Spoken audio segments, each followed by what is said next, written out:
একটা সময় দেখবেন ফলোয়ার 20,000, ভিউ হবে 1,500 সর্বোচ্চ। যে সকল মানুষদের ভিডিওগুলোতে এখন কিংবা পরবর্তীতে ভিউ হবে না, একটু চেক করে নিন আপনিও কি তাদের মধ্যে পড়েন কিনা। বাস্তব অভিজ্ঞতা থেকে বলছি, যারা ইনভাইট করে ফলোয়ার আনছেন, চেনা অচেনা জানা অজানা অনেক মানুষের প্রোফাইলে ঢুকে ঢুকে ইনভাইট করেছেন, ইনভাইটের মাধ্যমে ফলোয়ার আনছেন। যারা বিভিন্ন লাইভে মেনশন কমেন্ট করেছেন, পিনের আশায় পিন পেয়েছেন এবং পর্যাপ্ত ফলোয়ার এনেছেন।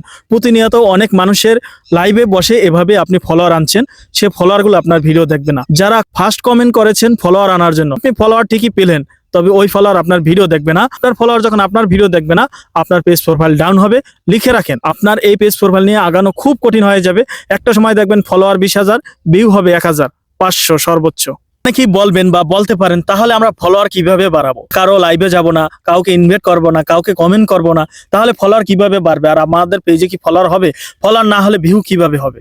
আমি একটা কথা বলি, আপনি কন্টেন্টের দিকে মনোযোগী হন। আপনি একটা টপিক নিয়ে দীর্ঘদিন কাজ করেন, আপনার দেখবেন নতুন অবস্থায় ভিউ মোটামুটি হবে 200, 500, 100।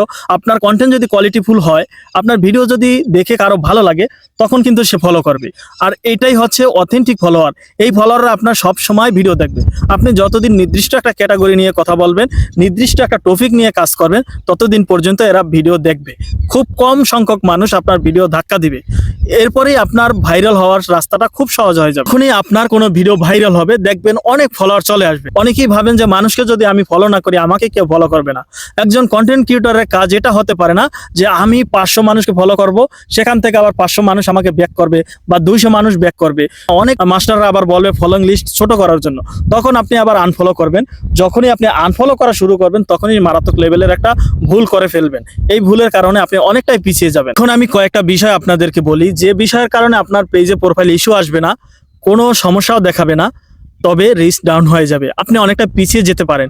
তার ভিতর অন্যতম হচ্ছে, কখনো আপনি কোনো ভিডিও ফটো আপলোড করার পরে ডিলিট করবেন না। আপনি চেষ্টা করবেন সবসময় সঠিক ক্যাপশন দেওয়ার, সঠিক ভিডিওটা সিলেক্ট করার জন্য, এবং আপলোড করার পরে যাতে ডিলিট করতে না হয়।